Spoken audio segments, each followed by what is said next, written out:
Ah, super. Bonjour tout le monde, bienvenue sur ce webinaire. On est ravis que vous nous rejoigniez pour votre pause déjeuner pour une conférence sur l'alimentation saine, sur les 12 commandements de l'alimentation saine. Moi, je vais faire une introduction sur la partie technique qui est très rapide. Je vous recommande d'utiliser un navigateur qui est récent, type Google Chrome, pour éviter des problèmes d'image ou de son pendant le webinaire. Si vous avez des questions pendant la conférence pour Alexandra, évidemment, vous pouvez utiliser le chat et Alexandra pourra répondre aux questions à la fin de la présentation. On va vous envoyer également par mail, à l'issue du webinaire, les slides de la présentation et l'enregistrement de la conférence, donc par mail en début d'après-midi.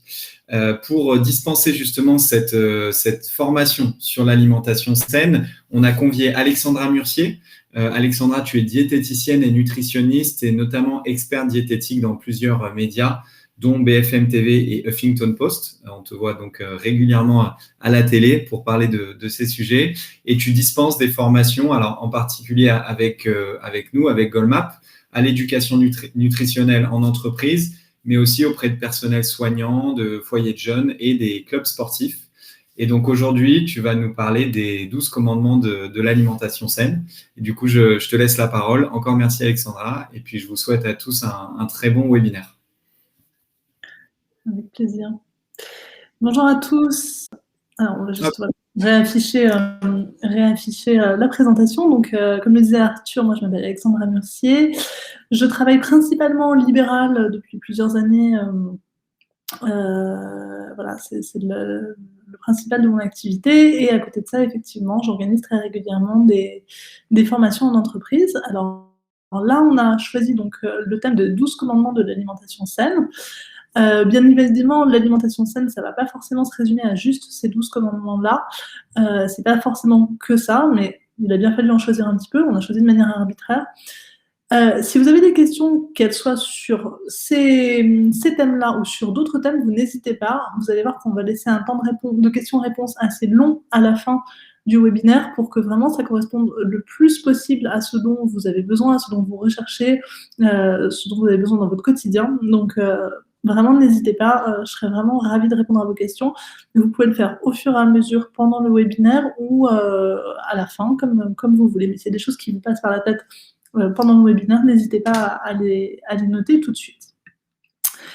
Le premier thème, c'est un poids santé tu viseras. Alors, c'est quelque chose d'assez important. Le poids, c'est quelque chose qui revient beaucoup en consultation. Bien évidemment, la plupart des gens ils viennent pour perdre du poids. Souvent, on a un objectif en tête, on a un objectif qu'on se fixe qui est parfois un petit peu décorrélé de la réalité, qui est parfois un petit peu trop ambitieux, je dirais.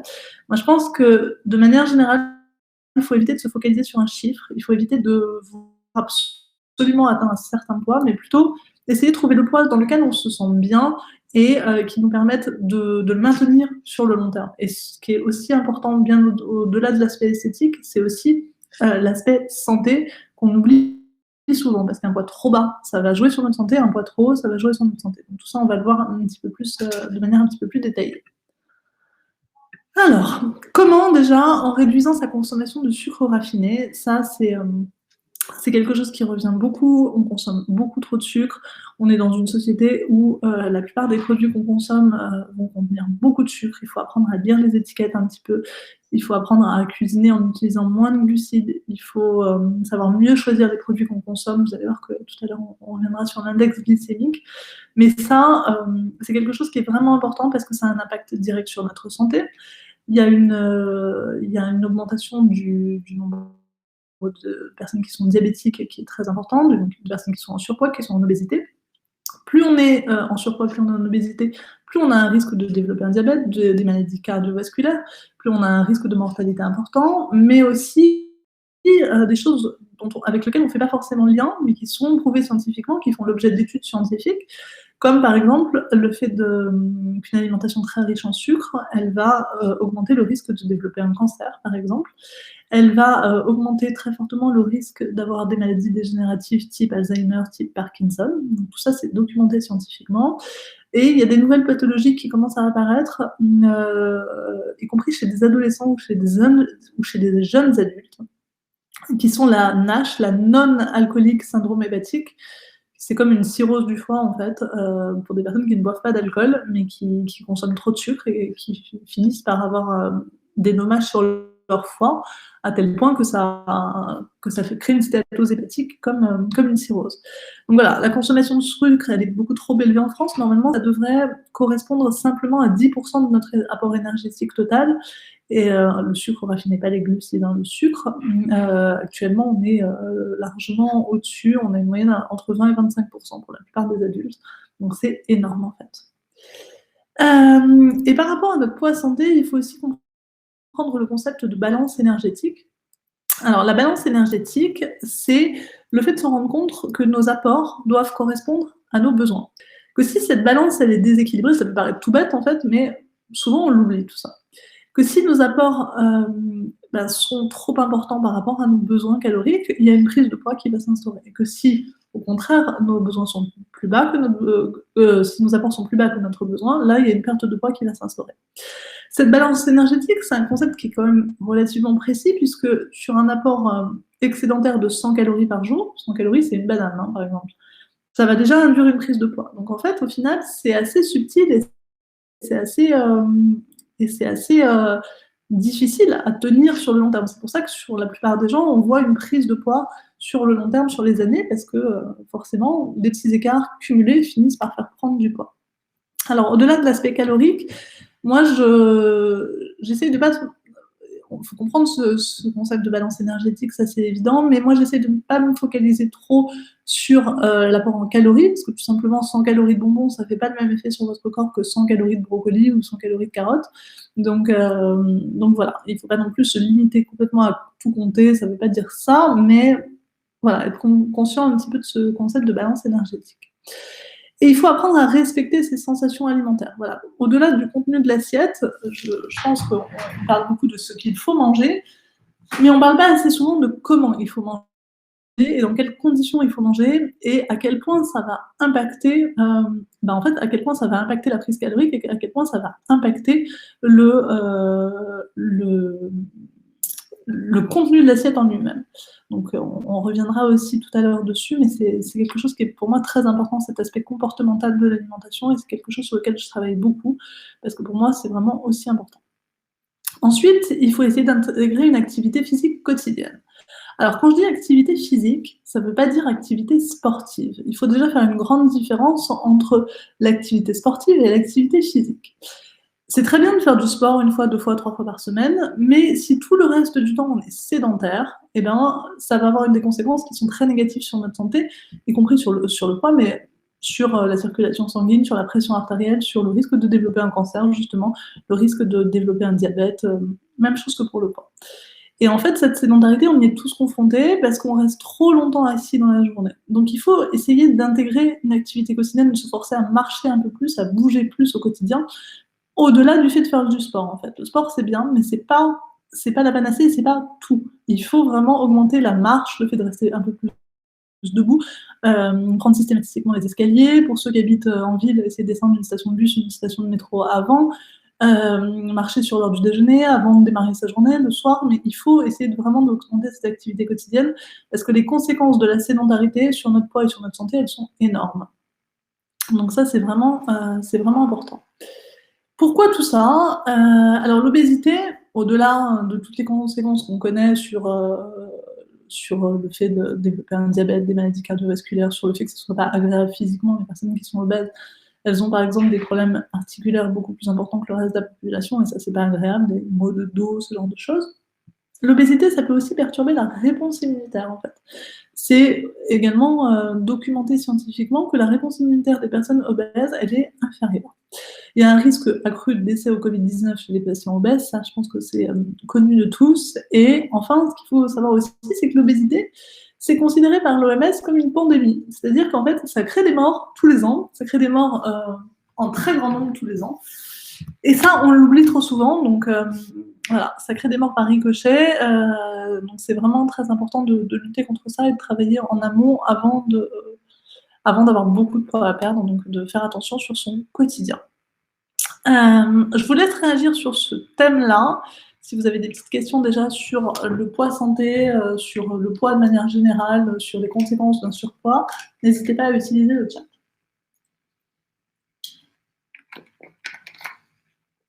Bon, a priori, c'est OK. Alors ensuite, thème numéro 2, le bon rythme, tu opteras. Ça n'a pas forcément de sens de manger toujours de la même manière à chaque moment de la journée. Il y a des choses qu'il faut manger à certains moments à plus que d'autres, et vice-versa. Donc on va détailler un petit peu ça. Alors, comment? Petit déjeuner de roi, déjeuner de prince et dîner de pauvre.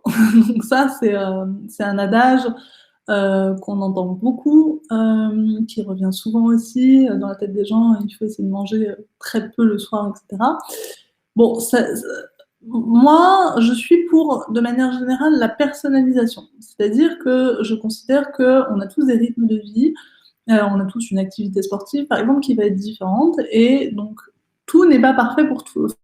Enfin, il n'y a pas de solution miracle qui conviendrait à tout le monde tout le temps. C'est vrai que de manière générale, si on peut avoir un dîner plutôt léger le soir, ça va favoriser déjà un sommeil correct, et puis ça va permettre d'éviter de stocker aussi, parce que c'est vrai qu'on a moins d'activité physique la nuit, tout simplement, donc on va stocker un peu plus. Donc c'est vrai que ça n'a pas de sens de manger autant le soir que le midi. Mais petit déjeuner de roi, typiquement, il y a des gens qui ne supportent pas de manger le matin. Moi, je n'oblige pas du tout à manger pendant un petit déjeuner, c'est pas obligatoire du tout, c'est mieux en tout cas, mais c'est pas obligatoire du tout, et on peut complètement avoir une alimentation équilibrée sur 2 repas, c'est pas grave.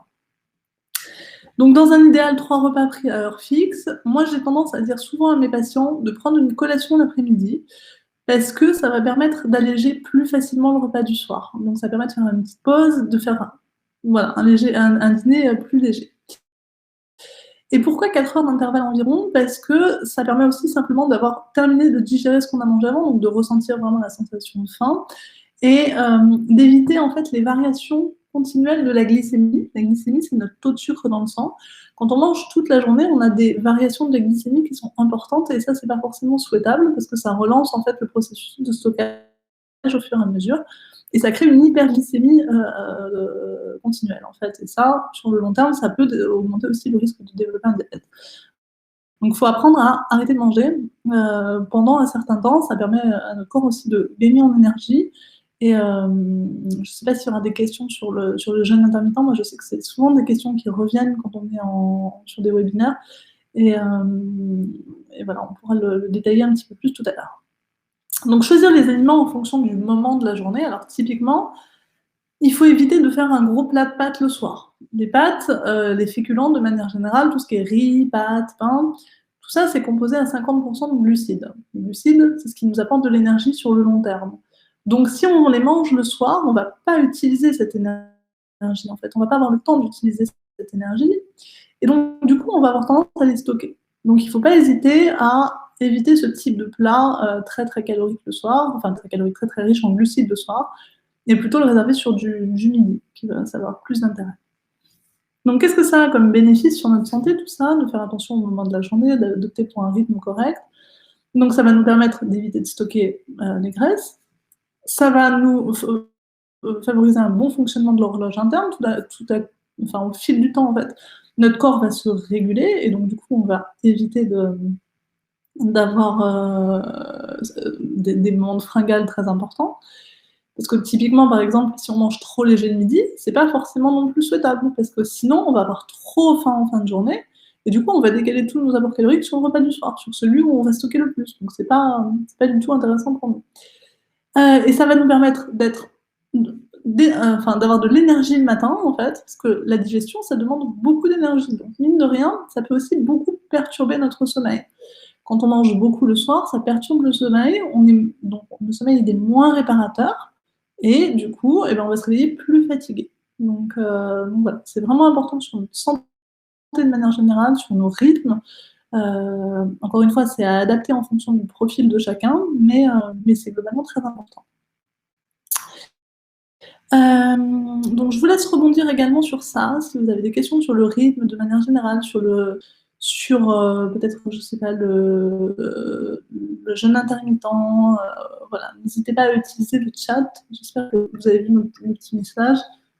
Chat ici, je vous mets comme ça pour retrouver là où écrire les questions, si c'est nécessaire pour vous.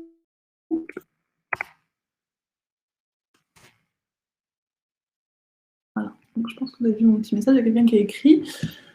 Un goûter sucré, est-ce conseillé? Alors, moi, j'aurais tendance à dire non. Ça dépend encore une fois de ce qu'on appelle sucré. Mais j'aurais tendance à dire qu'il faut éviter de manger quelque chose de trop sucré à ce moment-là, parce qu'en fait, quand on mange un aliment sucré, ça va augmenter rapidement notre taux de sucre dans le sang. Le fait d'augmenter notre taux de sucre dans le sang, ça va avoir pour conséquence qu'on va avoir une hypoglycémie réactionnelle derrière. Donc, le taux de sucre va baisser très fort, et ça va nous donner faim, et ça va nous donner envie de repas. Pardon, j'étais en train de dire la question d'après. Envie de remanger du sucre. Donc, du coup, j'aurais tendance à dire que quelque chose de très sucré sur ce moment-là, c'est pas intéressant, mais plutôt essayer de partir sur, ça peut être des oléagineux, des amandes, des noix, des noisettes, ça peut être un fruit, ça peut être même pour les gens, par exemple, qui ont une activité physique un petit peu plus importante, ça peut être une tartine de houmous, avec du pain complet, ce genre de choses. Voilà, mais manger des gâteaux, manger du sucre, vraiment, c'est moins intéressant d'un point de vue nutritionnel. Et enfin, la deuxième question, c'est finir un repas sur un plat sucré, est-ce bon? Alors, ça dépend, quand vous dites un plat sucré, donc je suppose que c'est un dessert. Ça dépend aussi beaucoup ça dépend beaucoup des gens, de manière générale. Il y a des gens qui ont vraiment besoin de terminer sur quelque chose de sucré. On peut terminer, par exemple, dans ce cas-là, sur 1 ou 2 carrés de chocolat, ça peut être bien, mais souvent, le fait de terminer sur du sucré, ça donne encore envie d'en manger derrière. Donc, c'est un peu à adapter au cas par cas. Un fruit, ça apporte du sucre aussi, ça donne du goût sucré, c'est plus naturel, plus sain, donc ça peut être plus intéressant, par exemple, de manger un fruit, ça peut être mieux. Le fait de supprimer le petit déjeuner le matin permet de maigrir rapidement, est-ce efficace? Alors ça, c'est donc le principe un peu du jeûne intermittent. Ce qu'il faut savoir, c'est que le jeûne intermittent, à la base, c'est pas fait pour perdre du poids, c'est fait pour relancer son système digestif. On voit des vrais bénéfices sur le système digestif, sur la constipation, ce genre de choses. Mais c'est aussi pour la régénération cellulaire. Le fait de mettre son système digestif au repos pendant un certain temps, ça permet d'avoir une régénération cellulaire un peu meilleure. En revanche, c'est pas fait pour perdre du poids. Vous me mettez maigrir rapidement, ça, c'est pas quelque chose qui est souhaitable non plus sur le long terme. Il faut éviter des pertes de poids très importantes d'un coup. Parce que quand on perd trop de poids rapidement, et bien souvent on a tendance à restocker derrière et à reprendre plus de poids. Donc si on est dans une logique de perte de poids, il vaut mieux réinstaurer une perte de poids lente plutôt que de faire quelque chose de très drastique en tout cas. La question que vous avez mise ensuite, c'est comment gérer le changement de prise alimentaire de sucre industriel vers des sucres naturels. Le corps n'envoie pas de faux signaux pour dire qu'il mange de sucre. Effectivement, non, le corps ne se rend pas forcément compte. Alors, pour partir plus sur des sucres naturels, déjà, ça va être cuisiner un peu plus. Ça va être prendre l'habitude, par exemple, de faire soi-même ces gâteaux, ce genre de choses, en réduisant la quantité de sucre qu'on peut trouver dans une recette. C'est-à-dire que si vous avez des recettes où il y a 100 g de sucre, vous pouvez mettre simplement 50 g de sucre et vous n'allez pas voir forcément la différence au quotidien sur le goût. En fait, vous n'aurez même pas la différence de goût. Du coup, vous rajoutez le sucre. Après, ça peut être utiliser des produits un peu plus naturels, type du miel, ce genre de choses. Voilà, utiliser des farines complètes aussi pour ces gâteaux, ce qui va moins augmenter rapidement le taux de sucre dans le sang. Mais faut essayer d'éviter un peu l'industriel, ça c'est clair. Et puis tout doucement se déshabituer un peu du goût sucré aussi, je pense, parce que forcément, au bout d'un moment, on se rend même plus compte que c'est très sucré ce que l'on consomme. Voilà, n'hésitez pas à continuer à réagir. Je repasse sur le thème d'après et de toute façon, on reviendra sur ce thème-là si c'est nécessaire à la fin.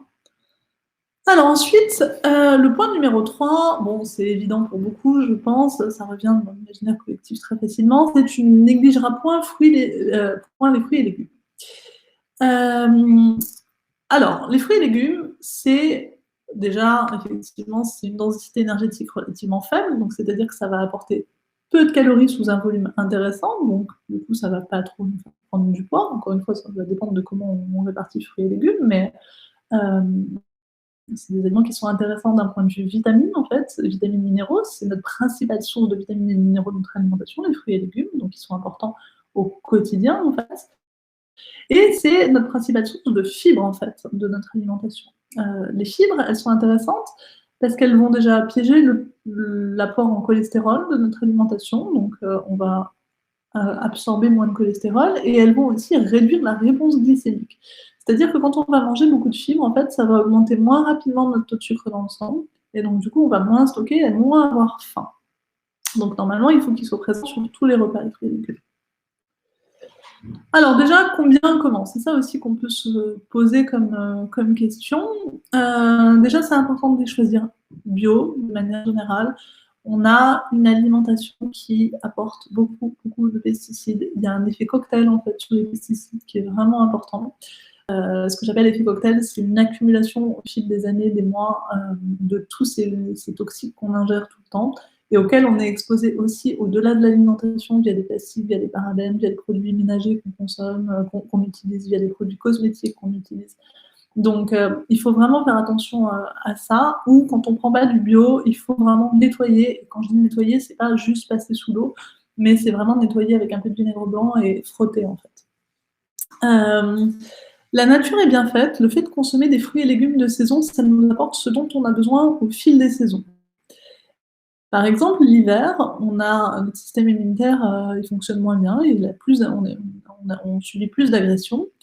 Et en fait, le principal booster de notre système immunitaire, c'est la vitamine C. Donc c'est bien, la nature est bien faite, c'est la saison des agrumes, en fait, qui sont naturellement très riches en vitamine C.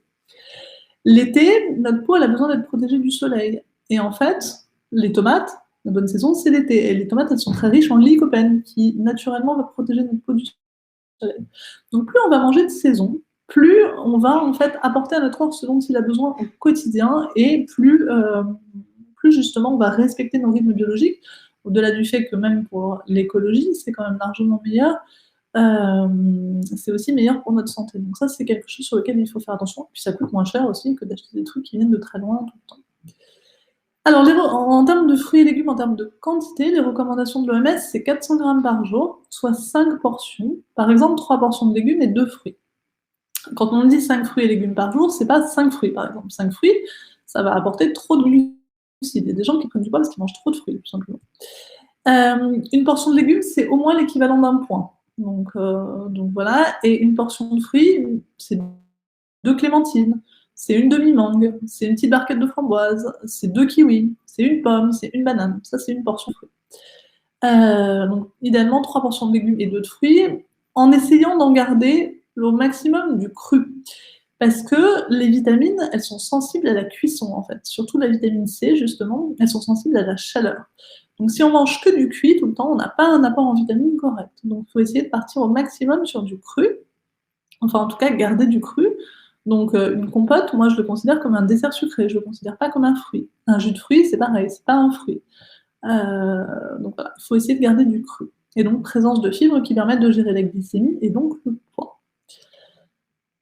Donc, pourquoi cette consommation de fruits et légumes? Donc, on a dit présence de micronutriments. Les micronutriments, c'est des vitamines minéraux, de fibres, d'antioxydants. Les antioxydants, en fait, c'est des petites molécules qui permettent de réduire le vieillissement cellulaire, qui est accéléré par des facteurs extérieurs comme la pollution, comme le stress oxydatif. Donc, plus on va avoir une alimentation riche en antioxydants, plus on va limiter un peu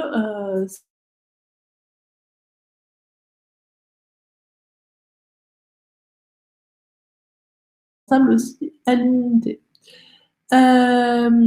Après, il y a le concept de régime acido-basique, en fait, enfin de régime acido-basique, d'alimentation acido-basique. Les fruits et légumes, c'est des aliments qui sont alcalins, y compris le citron qui a un goût un petit peu acide. Mais en fait, l'équilibre acido-basique, c'est l'équilibre acido-basique de notre sang. C'est-à-dire que notre sang, il doit avoir un certain pH, pas trop acide et pas trop basique. Et en fait, en général, il est trop acide parce que notre consommation de protéines animales, par exemple, et de sucre, ça, c'est des aliments qui acidifient très fort le pH. Alors que des fruits et légumes, ça va basifier notre pH. Plus on va avoir une alimentation alcaline, en fait, moins on va augmenter l'inflammation chronique et moins on risque d'avoir des pathologies chroniques. Donc ça, c'est vraiment quelque chose qui est important pour notre santé. Ça n'a rien à voir avec le poids, pour le coup, mais vraiment pour la santé. Encore une fois, l'aspect inflammatoire d'une alimentation, ça joue sur le risque de cancer, sur le risque de maladies dégénératives. Donc c'est quand même vraiment, vraiment important. Voilà pour l'aspect fruits et légumes. Est-ce que vous avez des questions sur tout ça? Je vous laisse rebondir dans le chat, comme d'habitude, si vous avez des questions. Je bois une petite goutte d'eau. Je parle beaucoup.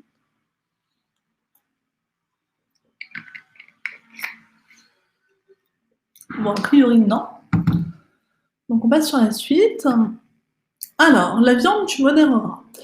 Bon, j'ai l'impression quand même que la consommation de viande des Français, moi, c'est ce dont je me rends compte au quotidien, au cabinet, c'est que la consommation de viande des Français, elle tend à réduire, et donc ça, c'est plutôt bien. Mais on a encore parfois une consommation de protéines animales qui est trop importante par rapport à nos besoins. Donc ça, c'est pas bon pour la planète, très clairement, mais c'est pas bon pour notre corps non plus. Donc, on va voir ça un petit peu plus en détail. Alors, combien, comment? Déjà, il faut distinguer un petit peu les types de viande. Alors, celle qu'il faut réduire, en tout cas pour notre santé, c'est la viande rouge. La viande rouge, elle va avoir un apport en acides gras saturés qui va être trop important. Et les acides gras saturés, c'est les graisses de notre alimentation qui sont mauvaises pour le système cardiovasculaire. C'est celles qui vont être athérogènes, donc c'est celles qui vont avoir tendance à, j'ai mis AGD sur la présentation, mais c'est AGS, pardon, acides gras saturés, c'est celles qui sont athérogènes, c'est celles qui vont avoir tendance à boucher nos artères. Donc la consommation de viande rouge, normalement, c'est 2 fois par semaine, au grand maximum, avec l'équivalent à peu près de 120-150 grammes par portion. Donc il ne faut pas en consommer tout le temps, il faut réduire cette consommation. Privilégier la volaille, on peut en manger beaucoup plus, ça ne pose pas forcément de soucis, c'est des protéines qui sont intéressantes et il y a moins d'acides gras saturés. Ensuite, il faut essayer de réduire aussi la consommation de charcuterie. Alors, la charcuterie, c'est un aliment qui est très très riche en sel. En France, on a une consommation de sel qui est trop importante. Les recommandations de l'OMS sont aux alentours de 6 grammes de sel par jour. Nous, on a une alimentation qui, les Français, mais aussi la moyenne des Européens, de manière générale, on a une alimentation qui apporte plutôt 15 grammes de sel par jour. Ça, sur le long terme, c'est très très mauvais pour notre système cardiovasculaire, ça augmente le risque d'hypertension, donc c'est pas souhaitable. Au-delà de ça, la charcuterie, c'est pas intéressant d'un point de vue nutritionnel pour l'apport en acides gras saturés également, qui va boucher nos artères et donc qui va augmenter le risque cardiovasculaire également. En fait, c'est vraiment une conjonction de plusieurs choses qui est mauvaise sur la charcuterie. Mais en plus de ça, les conservateurs des charcuteries, c'est les nitrites. Les nitrites, c'est des conservateurs qui sont potentiellement très cancérigènes, qui augmentent le risque de cancer de l'estomac, du cancer du système digestif. Et en fait, c'est ce qui rend un peu cette couleur rose au jambon, un vrai jambon qui n'a pas de conservateur, en fait, il n'est pas rose, il est gris. Donc voilà, tous ces produits qu'on achète dans le commerce, ils sont très très riches en nitrites et ça, c'est vraiment mauvais pour notre santé. Donc, à essayer de réduire au maximum la charcuterie. Voilà, donc pourquoi réduire sa consommation de viande? Pour la planète, très clairement, c'est, je pense, assez compris par tout le monde et documenté qu'il y a un effet de gaz à effet de serre très important sur la production de viande. Pour la déforestation, pour les pesticides, pour la biodiversité, mais pour notre santé aussi. Alors la viande, elle apporte quand même des acides gras, des acides aminés. Les acides aminés, c'est ce qui compose les protéines essentielles, mais on en trouve aussi dans les œufs et dans le poisson. Et un régime végétarien bien équilibré, donc qui est composé de légumineuses et de céréales, dans les bonnes quantités. Il apporte aussi des acides aminés essentiels. Le seul truc, c'est de savoir en fait équilibrer un régime végétarien correctement. Mais voilà, on peut manger un peu de viande et avoir un apport en protéines complètement correct. Il en est de même pour le fer, en fait. Mais voilà, ça permet d'avoir une prévention des maladies cardiaques, et y compris de diabète. Donc c'est quand même assez important. Je sais que le régime végétarien, de manière générale, c'est aussi quelque chose qui revient beaucoup, comment réduire sa consommation de viande. Est-ce que vous avez des questions précises sur tout ça?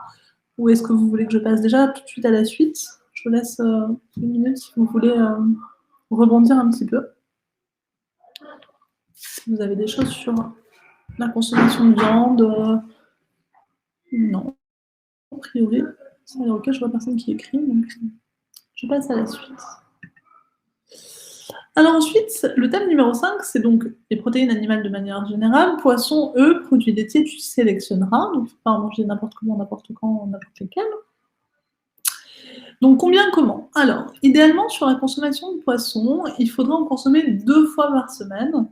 dont une fois du poisson gras. Les poissons gras, c'est le thon, le saumon, les maquereaux, les sardines. Donc, c'est les principales sources d'oméga 3 de notre alimentation. Et ça, c'est quand même très important parce que ça permet justement de limiter l'inflammation, mais aussi d'avoir une bonne mémoire, un bon fonctionnement de notre système nerveux.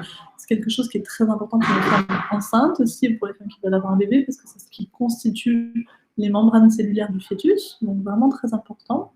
En revanche, les gros poissons gras, type le thon et le saumon, ce sont des poissons qui sont très pollués. Comme ils sont à la fin de la chaîne alimentaire, en fait, ils absorbent beaucoup la pollution. Et donc, ils nous la transmettent quand on les consomme. Donc, le thon et le saumon, c'est des produits qu'il faut essayer de réduire au maximum, même s'ils ont un apport en oméga 3 important. Plutôt consommer des maquereaux, des sardines qui sont très riches en oméga 3 également, mais pas pollués. Donc, le thon et le saumon, voilà, à réduire beaucoup plus. Ensuite, les portions de produits laitiers. Alors, on peut aller jusqu'à 2 produits laitiers par jour, que ce soit fromage ou yaourt ou lait, mais plutôt rester sur une seule fois du fromage par jour, c'est mieux, parce qu'on a un apport en acides gras saturés, donc ceux qui sont mauvais pour le système cardiovasculaire, qui est très important. Et on a un apport en sel sur le fromage, qui est très important également. Donc typiquement, le combo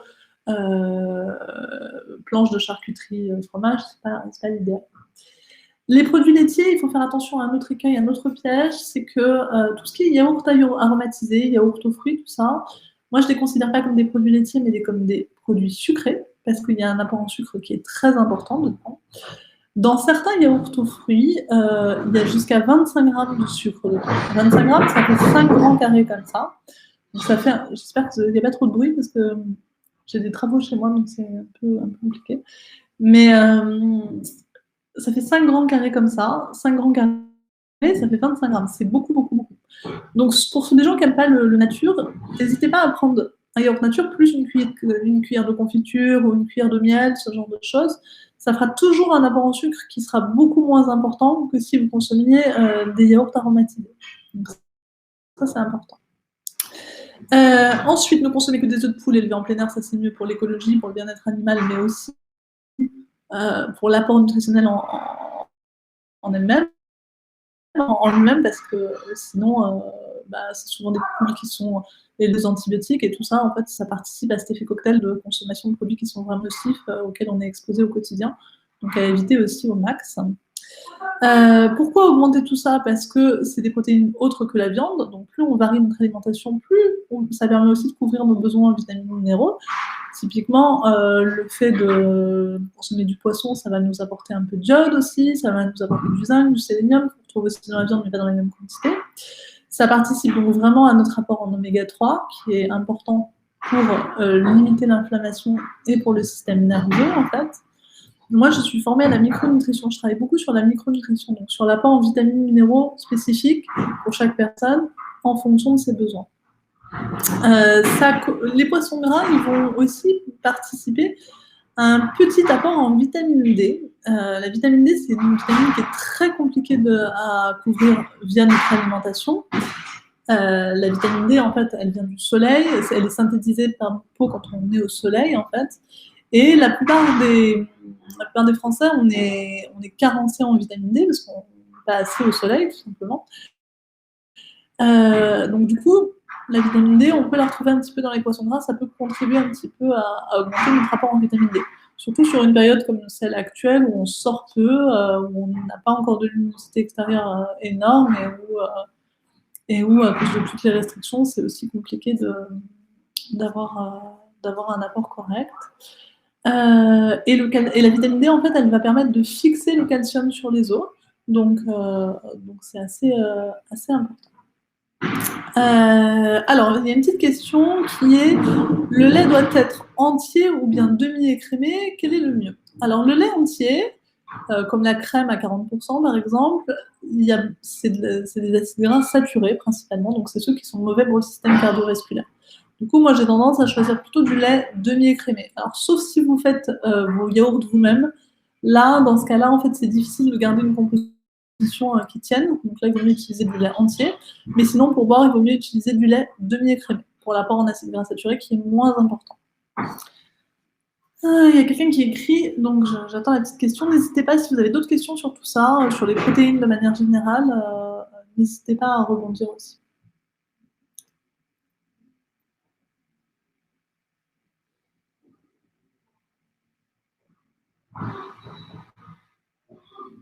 Alors, le lait de soja ou crème de soja est conseillé.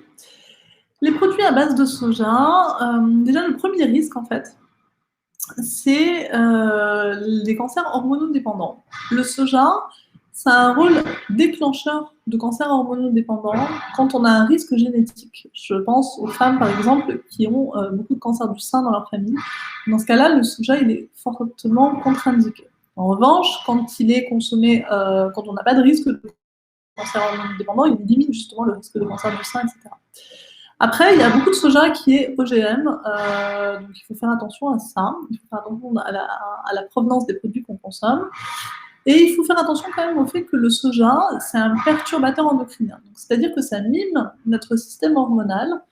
Et donc, par exemple, c'est contre-indiqué sur des enfants qui n'ont pas un système hormonal mature. C'est contre-indiqué sur des adolescents aussi. Et une consommation trop... En fait, c'est des phytoestrogènes, donc c'est des hormones féminines. Enfin, ça mine le rôle de l'hormone féminine. Et donc, du coup, sur des hommes, en fait, c'est un petit peu déconseillé sur une grosse consommation.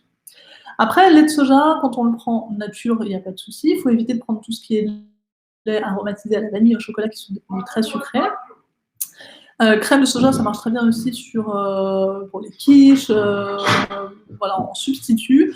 Ça marche très bien, on sent franchement pas la différence. Autant le lait de soja, moi, à titre personnel, je trouve que c'est un goût particulier, c'est pas le lait végétal que j'aurais tendance à choisir en priorité, mais la crème de soja, on voit très très peu la différence, donc c'est un produit qui est facile à utiliser, et c'est un peu plus light, effectivement. En fait, il y a beaucoup moins d'acides gras saturés, donc il y a un apport en calories en plus qui est inférieur à la crème fraîche.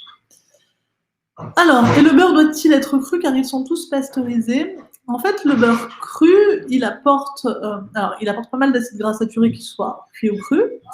En revanche, c'est aussi une des principales sources de vitamine A de notre alimentation. La vitamine A, elle est indispensable à notre vision, donc c'est quand même quelque chose qui est important. Et il faut éviter de le faire cuire, le beurre, parce que quand on le consomme cuit, en fait, il dégage un composé qui est toxique pour notre système cardiovasculaire et en fait, ça bouche les artères. Donc, il faut éviter de consommer du beurre cru. Voilà. Il vaut mieux le consommer cru, mais une petite portion de beurre cru tous les jours, c'est OK. Il n'y a pas de souci. Quelqu'un qui écrit, donc j'attends la petite question. N'hésitez pas à rebondir sur tout ça, hein, même sur les matières grasses, de manière générale, on va le revoir un peu après, mais il n'y a pas de souci. Le lait d'avoine, oui, le lait d'avoine, il passe mieux, exactement. Le lait d'avoine, il passe pas mal. Encore une fois, en essayant de ne pas le choisir, avec des arômes type vanille, chocolat, parce qu'ils sont beaucoup plus sucrés. Peut-on cuisiner avec du ghee? Oui, c'est possible. En fait, il est clarifié, donc du coup, il y a moins d'acides gras saturés. Après, c'est jamais il vaut mieux cuisiner de manière générale avec de l'huile, en fait. Notre rapport en matière grasse pour la cuisson, il vaut mieux privilégier de manière générale les matières grasses d'origine végétale aux matières grasses d'origine animale. Après, oui, c'est un peu mieux que le beurre. Lesquelles? Alors, les matières grasses, on va revenir dessus après, mais l'idéal pour la cuisson, c'est l'huile d'olive.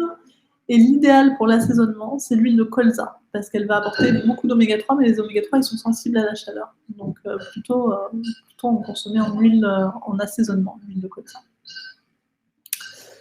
Voilà. Est-ce que vous avez d'autres questions sur tout ça? Peut-être pas sur les matières grasses, parce qu'on va revenir dessus après. Bon, a priori, non. Donc, je continue.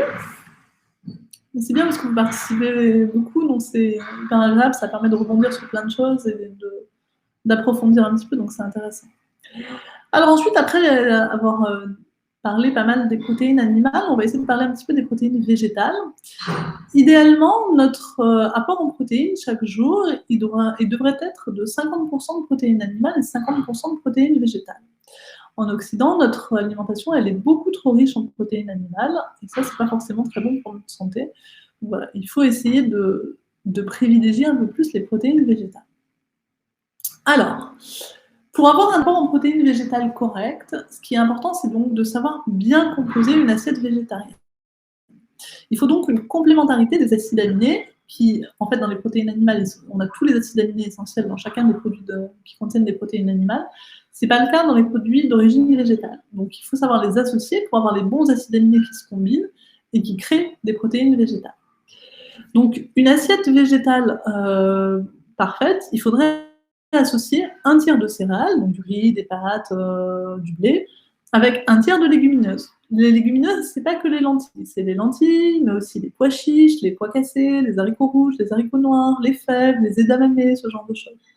Donc, au sein du même repas, il faut ces deux sources de protéines végétales il faut ces deux sources alimentaires pour créer des protéines végétales. Et il faut ajouter une portion de légumes.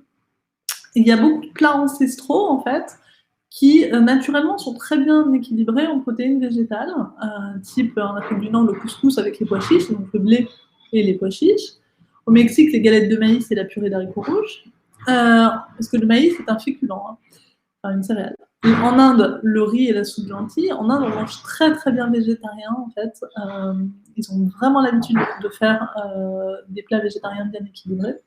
Au Japon, les riz et des haricots azuki, qui sont pour les desserts. Et il y a certains cas particuliers, comme le soja, le quinoa et la levure alimentaire, qui, eux, sont des produits d'origine végétale, mais qui ont tous les acides aminés essentiels.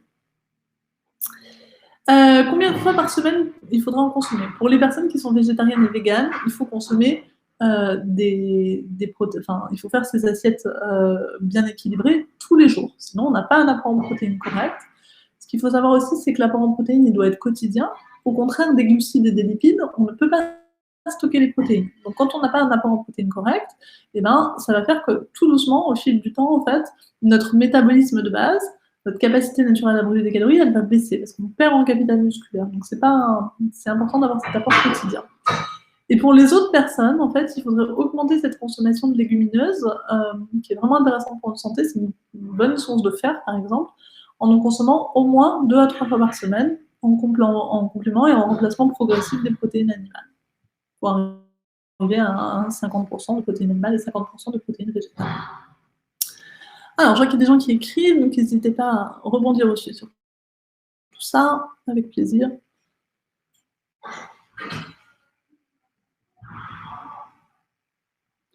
Y a-t-il des mauvaises alliances? Lesquelles? Alors oui, il y a des mauvaises alliances. Souvent, les gens qui veulent devenir végétariens, ils vont avoir tendance à consommer trop de féculents et pas assez de légumineuses, en fait. C'est pas des mauvaises alliances, mais c'est plutôt un régime alimentaire déséquilibré qui va apporter que des glucides et pas assez de protéines. Typiquement, c'est des plats de pâtes, ce genre de choses. Ça, c'est pas forcément intéressant d'un point de vue nutritionnel parce que ça apporte trop de glucides, mais pas assez de protéines. Donc ça, c'est un écueil dans lequel beaucoup de personnes qui sont végétariennes tombent au début, et ça explique aussi que beaucoup de personnes végétariennes prennent du poids en devenant végétariennes. Est-ce qu'il y a d'autres questions sur tout ça? Autre chose sur lesquelles vous voudriez rebondir sur les protéines? Bon, a priori non.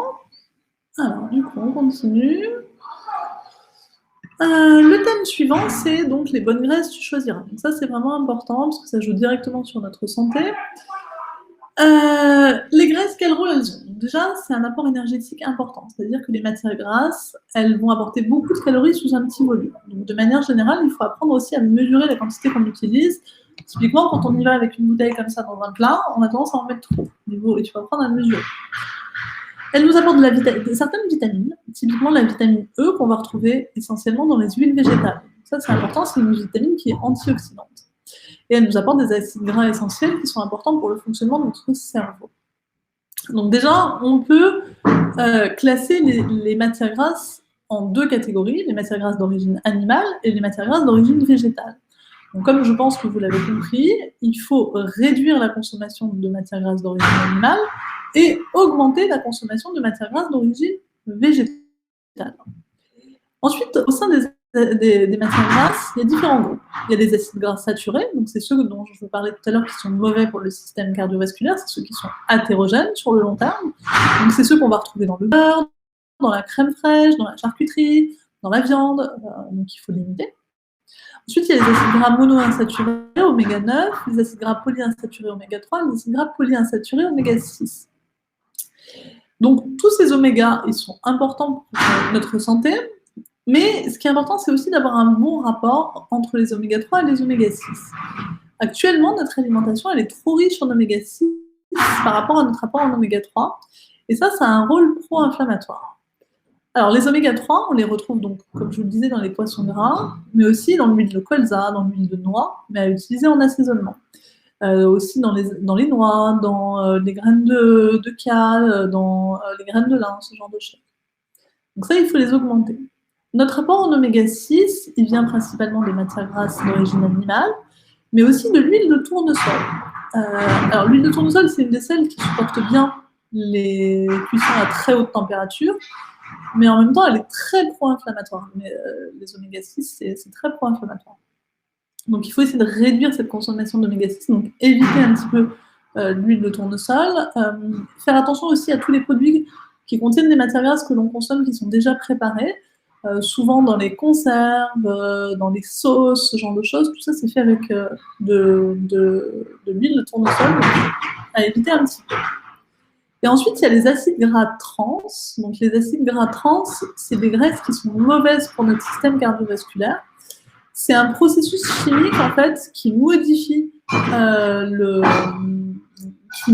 en fait la composition de certains produits. On va rajouter de l'oxygène, en fait, dans les matières grasses pour leur donner de la fluidité, pour leur donner de la légèreté. Ce qu'on va retrouver dans les mousses, dans les pâtisseries, dans les gâteaux. Voilà. Et ça, c'est très mauvais pour notre système cardiovasculaire. Donc, on retrouve cette mention-là, acide gras trans ou matière grasse hydrogénée. Et quand vous lisez les étiquettes, c'est ce sur quoi il faut faire attention et c'est ce sur quoi il faut éviter les produits. Donc, acide gras trans à réduire au maximum. Voilà, donc les recommandations du plan national nutrition santé, c'est consommer en petite quantité les graisses saturées. Normalement, ça doit être 10% de notre apport énergétique total. Préférer l'huile de colza et de noix riche en oméga 3 aux huiles riches en oméga 6, donc tournesol, soja, cartame, maïs, celles-là, il faut les éviter. Privilégier l'huile d'olive pour la cuisson, elle supporte bien les températures correctes, il faut éviter les fritures de manière générale, de toute façon.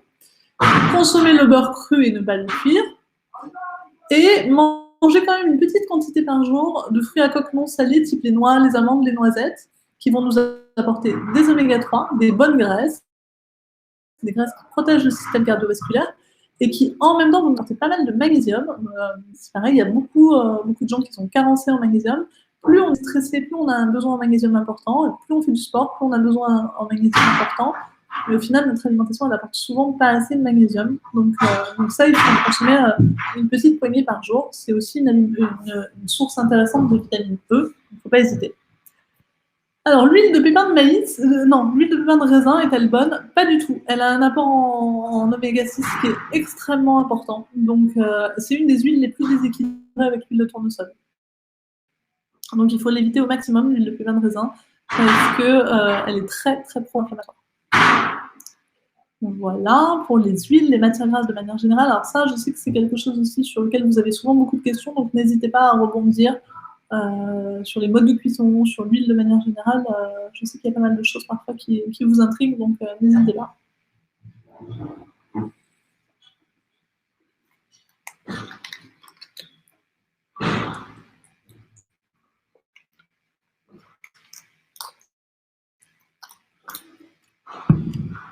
Bon, a priori pour vous, non, c'est clair pour les huiles, donc tant mieux.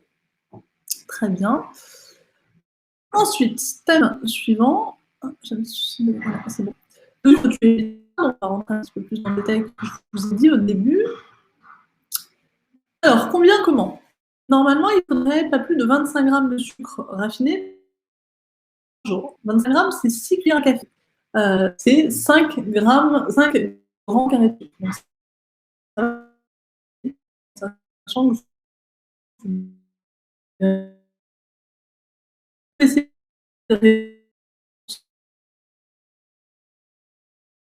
se déshabituer. Donc, d'habitude, voilà, manger moins sucré, et tout le temps, ça va devenir moins difficile. C'est quelque chose qui est compliqué pour vous. Évite son chaud sucré, parce que parfois, on boit 3 jours et ça fait un apport en sucre quand même.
Est-ce que là, c'est OK pour vous? Est-ce que vous m'entendez? Super. Désolée, je pense que c'est à cause des travaux, tout l'immeuble est impacté. OK. N'hésitez pas à mettre un message dans le chat, hein, n'entendez plus si vous ne me voyez plus. Donc, je ne sais plus exactement, mais évitez les sucres cachés, lire les étiquettes maximum. Des pareils dans lesquels on va retrouver du sucre, type des chips, ce genre de choses où on retrouve du sucre, ça n'a pas lieu d'être. Et utiliser du sucre de canne bio, c'est un petit peu mieux qu'un sucre très raffiné qui va avoir pourquoi donc, tout ça, c'est un de santé publique majeure, obésité, diabète, voilà, la consommation de sucre, elle impacte directement l'obésité. Le fait d'adopter une alimentation à index glycémique directement bas, fluctuation glycémique, donc c'est du taux de sucre dans le sang dans la et donc c'est un mécanisme réactionnel qui nous donne des gros coups de pompe en fait. Par exemple, le fait de manger salé le matin, ben, ça fait qu'on n'a pas du tout envie de grignoter dans la matinée. On a moins de coups de barre. Donc il vaut mieux partir vraiment sur quelque chose de salé ou qui contient moins de glucides le matin. Et enfin, bien évidemment, c'est un coût social énorme pour l'État, en fait. Voilà, les dépenses de santé publique, elles sont très, très impactées par notre consommation de sucre et notre prise de poids. Donc c'est vraiment important d'y faire attention quand même. Voilà, n'hésitez pas à rebondir sur le sucre. De manière générale, je sais que c'est quelque chose qui est pas forcément facile pour tout le monde.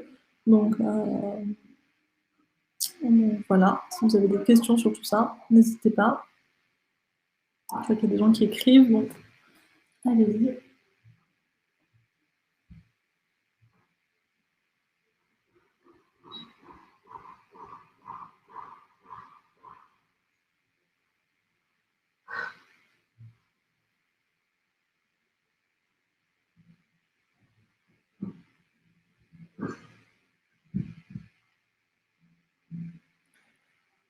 Alors, le sucre muscovado est bon, oui, c'est un petit peu moins. L'index glycémique est plus bas déjà. C'est comme le sirop d'érable, par exemple. On peut utiliser du sirop d'érable pour sucrer des gâteaux, ça va être un petit peu meilleur. Mais de manière générale, on va dire aussi dire que ça, c'est quelque chose de. Enfin, mettre la même quantité de sucre muscovado, ça rend hyper intéressant. Je préfère que vous réduisez vraiment, par exemple, quand vous faites un gâteau, vous réduisez vraiment au moins 50% la quantité de sucre que vous trouvez dans la recette, et ça, c'est plus efficace, en fait, au final. On a l'impression d'utiliser des produits naturels, et au final, on en plus, et ça marche pas. Pas d'autre chose, sucre de manière générale? Oui, je vois qu'il y a des gens qui écrivent, allez-y.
C'est OK pour vous?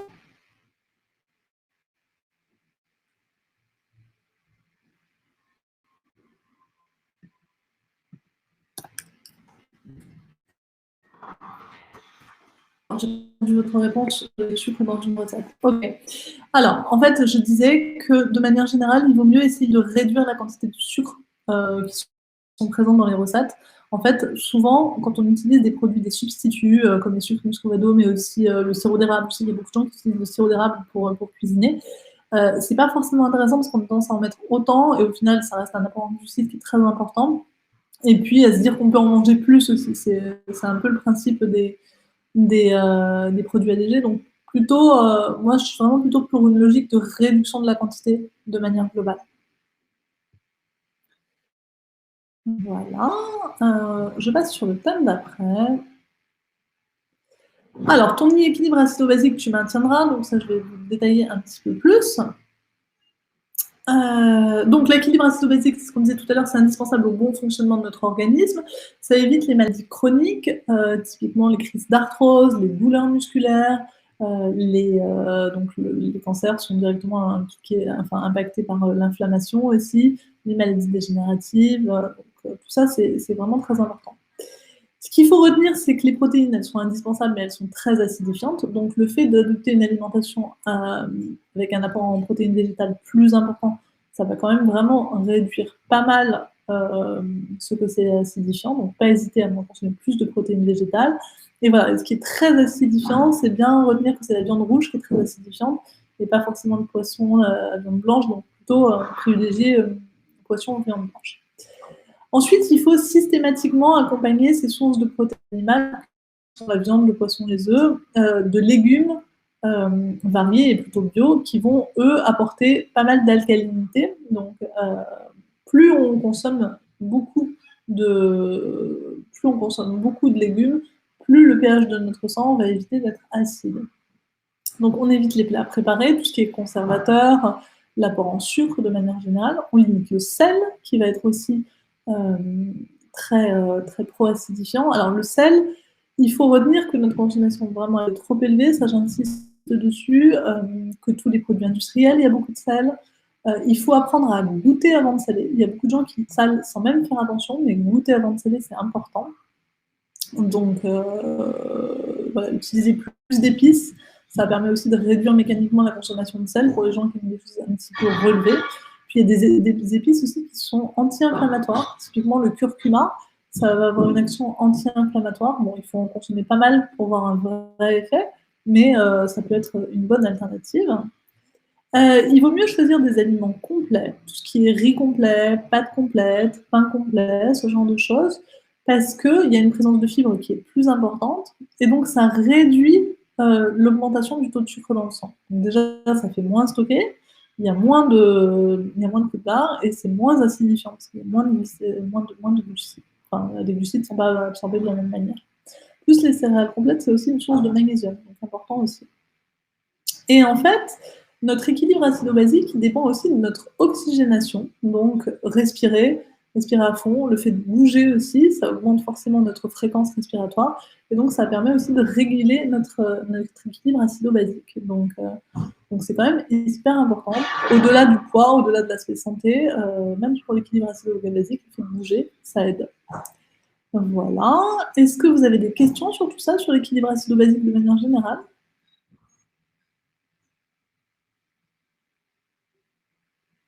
A priori, non. Ok. Et le dernier thème, c'est... Non, pardon, on a encore du thème. À l'eau, tu penseras. C'est tout bête, mais la plupart des gens que j'ai en cabinet sont déshydratés, on ne boit pas assez. Il faut retenir aussi que... Alors déjà, le besoin en eau, il est différent en fonction de chaque personne, mais c'est au moins 1,5 litre quand on n'a pas une activité sportive qui est très intense, quand il ne fait pas très très chaud, et quand on n'a pas des situations physiologiques un peu particulières, type être enceinte, où on a des besoins qui sont plus importants, avoir de la fièvre, on perd plus d'eau, donc il faut un apport en eau plus important. Il faut boire tout au long de la journée, régulièrement, quitte à démarrer sa journée en buvant 1 ou 2 verres d'eau à jeun, ça relance aussi le système digestif, l'énergie, etc. Et puis en plus, toute la nuit, on s'est déshydraté, donc ça compense cette déshydratation. Il faut boire avant les repas, pendant, après. Alors, pour le sport, il faut bien penser à boire avant, pendant, après. Il y a plein de gens qui boivent pendant, mais jamais ni avant ni après. Quand on démarre une activité sportive en étant déshydraté, on perd en capacité musculaire. Donc, on sera moins efficace sur l'activité sportive. Et surtout, on a un risque de se blesser qui est plus important. Donc, il ne faut pas hésiter à bien boire avant, pendant et après pour éviter d'avoir des courbatures et des crampes. Bien.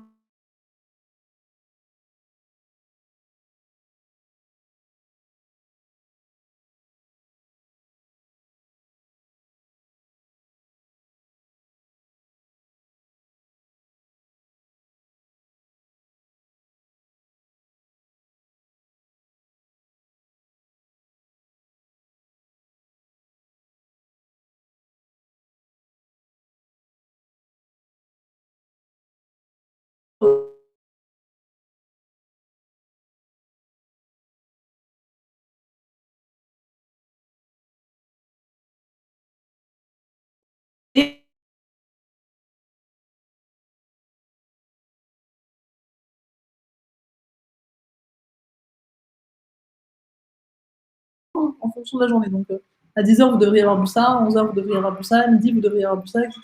Je pense que ça peut être un peu motivant. Ah non, on n'entend plus. Alors là, pourtant, ma connexion, elle a l'air d'être OK. Là, vous m'entendez ?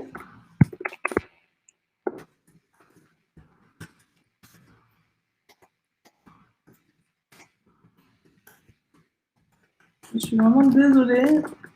Je ne sais pas si vous m'entendez ou pas.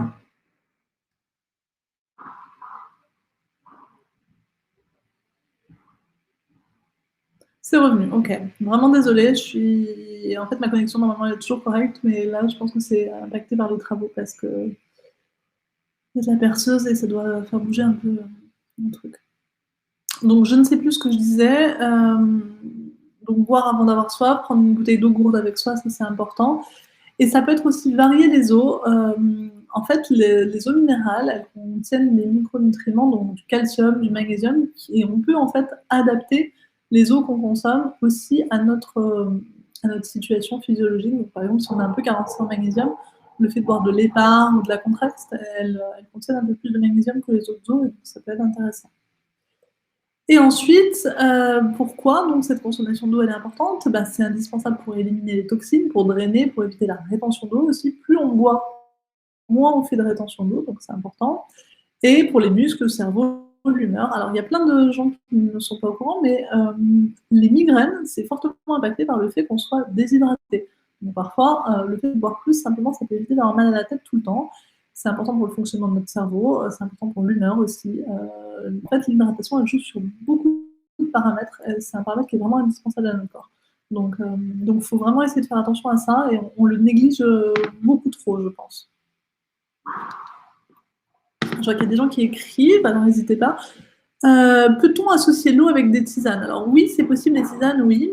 Attention à la consommation de thé et de café qui déshydrate. Le thé et le café, c'est diurétique, c'est-à-dire que vous perdez plus d'eau que vous en absorbez, c'est pour ça que vous allez plus rapidement aux toilettes quand vous buvez du thé et du café que de l'eau. Du coup, voilà, il faut faire attention parce que ça déshydrate, mais les tisanes un petit peu moins, donc c'est ok, les tisanes, il n'y a pas de souci, à condition d'essayer de ne pas les sucrer, parce que quand on les sucre, quand on en consomme beaucoup, ça fait vite un apport en sucre qui est très important. Je vais passer sur le dernier thème. Donc le dernier thème, c'est en pleine conscience, tu te nourriras. Donc moi, c'est quelque chose qui est vraiment important pour moi, l'aspect comportemental de l'alimentation. Parce que je pense vraiment que ça impacte le contenu de l'assiette, vraiment. Alors, il faut prendre le temps de manger doucement, en fait. Le signal de satiété, le signal qui est envoyé par notre cerveau pour nous dire qu'on a assez mangé, il met 20 à 25 minutes à arriver. Donc quand on mange en moins de temps que ça, mathématiquement, on a le temps de manger plus en quantité. Et donc forcément, c'est des calories qui vont se cumuler, qui vont faire prendre du poids. Donc il faut vraiment apprendre à poser la fourchette entre les bouchées, à mastiquer.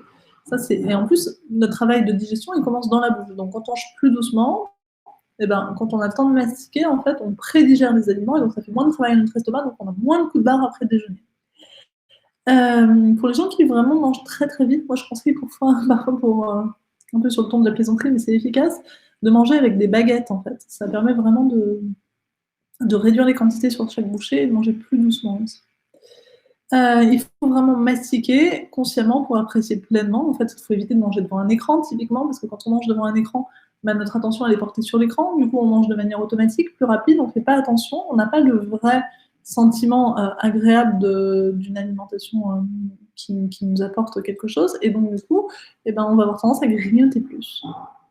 Et puis enfin, pour finir, je pense que ce qui est important aussi, c'est de démarrer son repas dans les meilleures conditions possibles. C'est-à-dire que quand on démarre son repas en étant très stressé, typiquement on finit une réunion à 12h30, on mange directement, une réunion qui s'est mal passée, forcément, ça va être beaucoup plus difficile pour vous à ce moment-là de manger doucement, de faire attention à vos sensations, de vous arrêter quand vous avez plus faim, etc. Donc ça peut être simplement s'arrêter 5 minutes, prendre le temps de respirer, de se détendre, écouter une musique, écouter de la méditation par exemple, et démarrer son repas dans le calme, voilà, pour l'apprécier pleinement et surtout pour pouvoir appliquer plus facilement tout ce que je vous ai dit. Voilà, donc on a fait le tour de nos 12 thèmes. Alors n'hésitez pas si vous avez des petites questions, que ce soit donc sur ces 12 thèmes, on a encore le temps complètement, donc sur ces 12 thèmes, n'hésitez pas à poser des questions, à rebondir. Moi, je vais vous mettre dans le chat un petit questionnaire de satisfaction aussi. Nous, c'est toujours très intéressant d'avoir des retours des personnes qui suivent les webinaires, donc n'hésitez pas à nous faire des petits retours. Si vous pouvez prendre le temps de le remplir, c'est vraiment top pour nous, en fait. Et en attendant, je vous laisse aussi écrire vos petites questions pour qu'on ait le temps Voilà, qu'on ait le temps d'y répondre. Vous n'avez pas parlé du vin, quels sont ses bienfaits? Alors effectivement, le vin, ses bienfaits, moi j'aurais plutôt tendance à dire ses inconvénients. L'apport le vin, de manière générale, comme tous les alcools, c'est un apport calorique important qu'on néglige parce qu'on n'a pas l'impression de manger, on boit. Donc, déjà, dans l'imaginaire collectif, le fait de boire, c'est pas la même chose que de manger. Et puis, donc, c'est des calories vides, c'est des calories qui apportent aucun nutriment. Et le risque cardiovasculaire, il est augmenté à partir du premier verre d'alcool. Il ne faut pas forcément écouter tout ce qu'on dit sur des lobbies de l'alcool en France, on les vit dur, mais le risque cardiovasculaire est augmenté dès le premier verre d'alcool. Alors, le vin rouge apporte un petit peu de polyphénol, donc c'est des antioxydants, mais bon, en termes de bénéfices-risques, ça n'a pas d'intérêt. Pour moi, il n'y a pas de bienfait dans la consommation de vin, en fait. Voilà. Il vaut mieux consommer des polyphénols dans du raisin que dans du vin. Donc voilà. Après, ça a l'avantage, le bienfait d'avoir du plaisir, et ça c'est important aussi, garder le plaisir de l'alimentation. Donc en consommer une fois de temps en temps, bien sûr, ça pose pas de problème, mais il faut éviter d'avoir une consommation quotidienne d'alcool, de manière générale. L'alcool, ça déshydrate aussi, il faut retenir ça.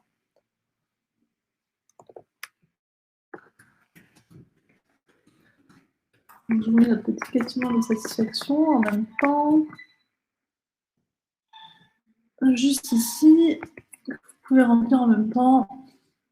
Et puis n'hésitez pas à rebondir avec vos questions. Si vous avez la moindre question, c'est toujours avec plaisir, comme je vous ai dit. Les jus maison à l'extracteur. Alors, les jus de fruits, de manière générale, bon, déjà, c'est mieux un jus maison qu'un jus industriel, ça c'est clair pour l'apport en vitamines. Mais, en fait, pour faire un verre de jus de fruits, même à l'extracteur, je pense que vous utilisez plus que 2 ou 3 fruits. Enfin, vous utilisez en général 2 ou 3 fruits. Donc, ça fait un apport en glucides qui est très important.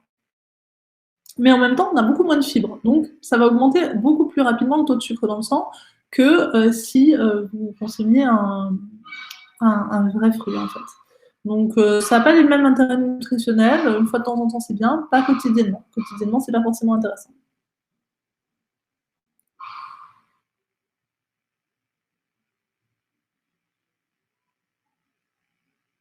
Je vois qu'il y a des gens qui sont en train d'écrire. Allez-y pour les petites questions. Aura-t-on un résumé de votre vidéo ou bien un replay? Oui, donc ça sera enregistré, ça sera envoyé et vous aurez toutes les slides de la présentation. Donc oui, vous aurez tout. Et je suis encore désolée pour les problèmes de connexion.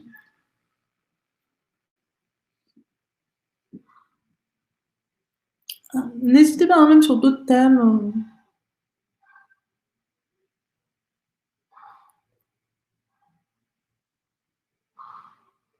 Je vois qu'il y a des gens qui écrivent. Donc.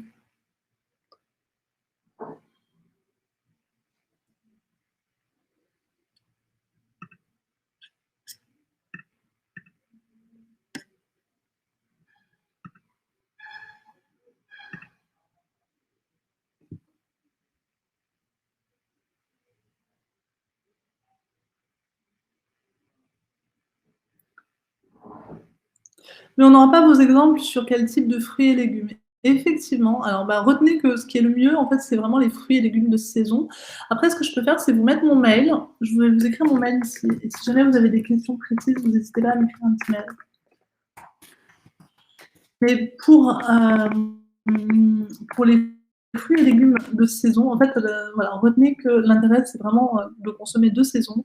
Donc l'hiver, plutôt des agrumes, les fruits de printemps au printemps, l'été, tomates, fruits rouges. Voilà, c'est ça qui est vraiment important, c'est de respecter cette saisonnalité et de garder du cru, en fait, pour avoir un apport en vitamines correct.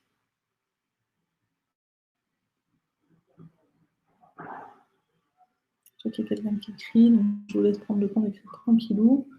N'hésitez pas à rebondir, plein de choses. C'est toujours hyper intéressant dans tous les cas. Merci beaucoup, visio très riche, très bien, merci à vous. Quel serait le repas idéal pour le soir si on n'aime pas la soupe?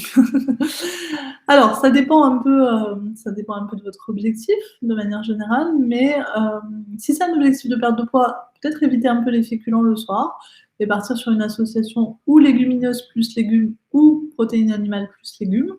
Ou bien, si c'est plutôt un objectif santé, faire une assiette où vous faites un tiers protéines animales, un tiers féculents complets et un tiers légumes cuits ou crus.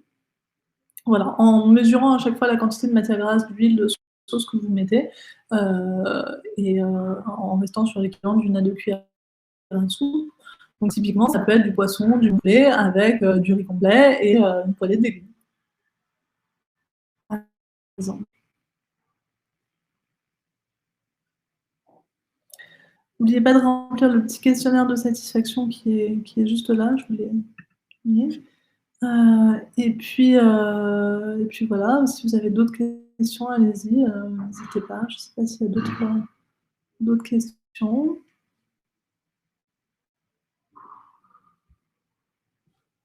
Bon, bah, a priori, non. Je vous remercie pour votre attention, en tout cas. J'espère que ça vous a plu. Et puis voilà, je vous dis à peut-être à une prochaine fois, en tout cas, et bon courage pour l'application de tout ça. Et garder le plaisir de l'alimentation, c'est vraiment quelque chose d'important. Voilà. Bon après-midi. Je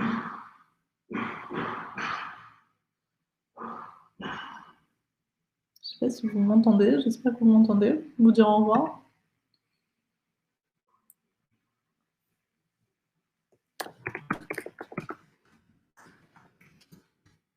Quelqu'un qui écrit.